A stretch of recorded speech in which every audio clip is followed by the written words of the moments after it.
कभी सोचा है कि एक ऐसी दुनिया भी हो सकती है जहां किसी की जिंदगी का रास्ता जन्म से पहले ही तय हो जाता हो, जहां हर कदम, हर पड़ाव सदियों पुरानी परंपराओं से तय होता हो। आज हम बात कर रहे हैं राजपूत परंपरा की, जहां जीवन अपने आप में एक समारोह है। तो सवाल यही है कि आखिर कैसे कोई परंपरा किसी के पूरे जीवन का एक नक्शा तैयार कर सकती है। जन्म से लेकर मौत तक हर मोड़ को कैसे देखा जाता था, कैसे मनाया जाता था। चलिए इस सफर पर निकलते हैं और इसे समझने की कोशिश करते हैं। और इस सवाल का जवाब मिलता है संस्कार में। अब ये संस्कार सिर्फ कोई रस्में नहीं है, ये तो जिंदगी के सफर के वो पवित्र मील के पत्थर हैं जो किसी भी इंसान को उसके समाज और उसकी जड़ों से मजबूती से जोड़ते हैं। तो हमारी ये कहानी शुरू होती है जन्म से भी पहले, यानी माँ के गर्भ से। क्योंकि राजपूत परंपरा में एक नए जीवन का स्वागत सिर्फ एक परिवार नहीं, बल्कि आप कह सकते हैं कि पूरी विरासत करती है। तो देखिए जीवन की शुरुआत कितनी सोच समझकर होती थी। जन्म से पहले ही पुंसवन संस्कार होता था, जो पुत्र की कामना के लिए था। फिर सीमंतोनियन होता था ताकि माँ और होने वाले बच्चे को बुरी नजरों से बचाया जा सके। जन्म के बाद नामकरण से बच्चे को उसकी पहचान मिलती थी, और अन्नप्राशन के साथ वो पहली बार अनाज का स्वाद चखता था। मतलब हर छोटा कदम एक बड़ा उत्सव था।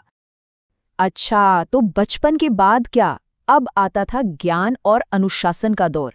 और ये सिर्फ किताबी पढ़ाई नहीं थी, ये तो एक इंसान के कैरेक्टर को, उसके चरित्र को गढ़ने की एक पूरी प्रक्रिया थी। देखिए, ये जो पढ़ाई लिखाई का सफर था ना, वो बहुत गहरा था। विद्यारंभ से ज्ञान की दुनिया में पहला कदम रखा जाता। उपनयन संस्कार के बाद स्टूडेंट अपना घर छोड़कर गुरु के पास रहने चला जाता था, जिससे हम गुरुकुल कहते हैं। वहां वेदारंभ से पवित्र वेदों की पढ़ाई शुरू होती, और आखिर में समावर्तन समारोह के बाद वो सिर्फ एक स्टूडेंट नहीं, बल्कि एक ज्ञानी और जिम्मेदार इंसान बनकर घर लौटता था। और पढ़ाई लिखाई पूरी हुई तो अब आता था जिंदगी का शायद सबसे बड़ा, सबसे ग्रैंड इवेंट, शादी। और ये सिर्फ दो लोगों का मिलना नहीं था, ये तो दो परिवारों का, दो कुलों का एक महाउत्सव था। शादी की रस्में शुरू होती हैं बाण बैठना से। इसका मतलब क्या है? मतलब ये कि एक पवित्र लेप, जैसे हल्दी या घी का लेप, दूल्हा और दुल्हन को लगाया जाता है। इसके बाद दोनों शादी तक घर से बाहर नहीं निकलते। ये एक तरह से उन्हें दुनिया से अलग करके जिंदगी के इस सबसे बड़े बंधन के लिए तैयार करने का तरीका था। और फिर आता है शादी का दिन। वो तो भाई पूरी तरह से ग्रैंड होता था।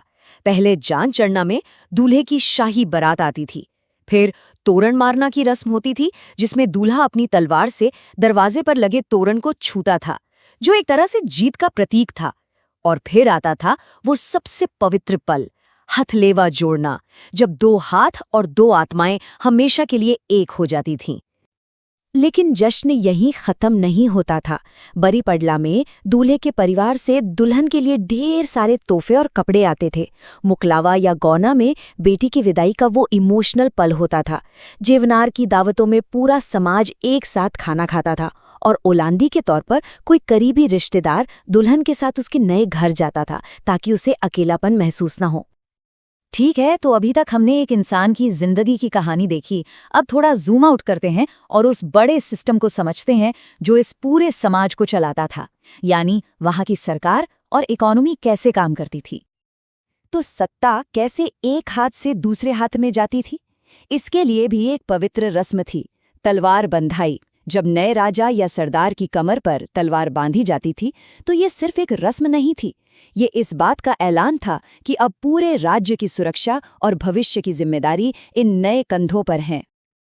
अब किसी भी राज्य की इकोनॉमी जमीन पर टिकी होती है ना?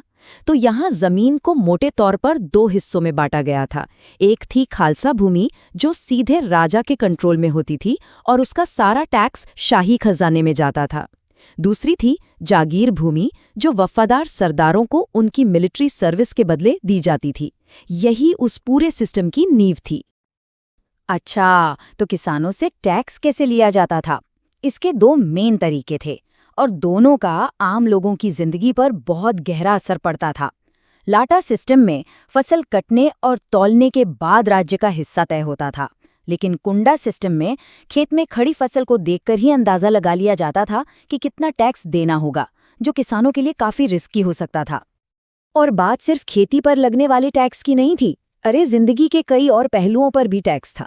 जैसे कि जानवरों को बेचने पर सिगोटी टैक्स लगता था, जमीन खरीदने बेचने पर जाजम टैक्स। इतना ही नहीं, जब किले बनाने होते तो जनता से कामठा लाग वसूला जाता, और अगर जंग छिड़ जाती तो सैनिकों के खाने के लिए खिचड़ी लाग भी देना पड़ता था। तो जैसे जिंदगी का सफर अपने आखिरी पड़ाव की तरफ बढ़ता है, वैसे ही समाज भी बदलाव की तरफ बढ़ता है। चलिए अब बात करते हैं जीवन के अंतिम संस्कारों की और उन सामाजिक कुरीतियों की जिन्हें बदलना बहुत जरूरी था। जिंदगी का ये चक्र अंत्येष्टि यानी अंतिम संस्कार के साथ पूरा होता है। मुखाग्नि देकर शरीर को विदा किया जाता है। तीसरे दिन फूल चुनना यानी अस्थियां इकट्ठी की जाती हैं और 12वें दिन मौसर या मृत्यु भोज के साथ शोक का समय खत्म होता है। ये सारी रस्में मरने वाले को सम्मान देने और परिवार को इस दुख से उभरने में मदद करने के लिए होती थीं। लेकिन जैसा होता है, हर परंपरा की कुछ काली सच्चाइयां भी होती हैं। कन्यावध एक ऐसा ही बहुत ही क्रूर और दर्दनाक सच था। ये एक ऐसी प्रथा थी जहां बेटियों को जन्म लेते ही मार दिया जाता था। ये समाज के चेहरे पर एक बहुत गहरा दाग था। लेकिन अच्छी बात यह है कि समय के साथ बदलाव की एक लहर भी आई। हाँ, ये लड़ाई बहुत लंबी और मुश्किल थी। 1832 में हाड़ौती क्षेत्र में दास प्रथा पर रोक लगी। 1833 में कोटाई ने कन्यावध के खिलाफ पहला कानून बनाया। 1856 में विधवाओं को दोबारा शादी करने का हक मिला और आज़ादी के बाद 1961 में दहेज प्रथा पर कानूनी रोक लगाई गई। ये समाज के सुधरने का एक धीमा लेकिन बहुत जरूरी सफर था।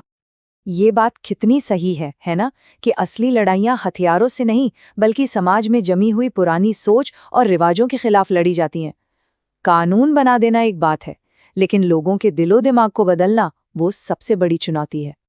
तो आखिर में ये सवाल हमारे सामने खड़ा होता है। परंपराएं हमारी पहचान होती हैं, हमारी जड़ें होती हैं, लेकिन जब कोई परंपरा इंसानियत पर ही सवाल उठाने लगे तो क्या उसे बदलने और उसे बेहतर बनाने की जिम्मेदारी भी हमारी नहीं है? इस पर सोचेगा जरूर।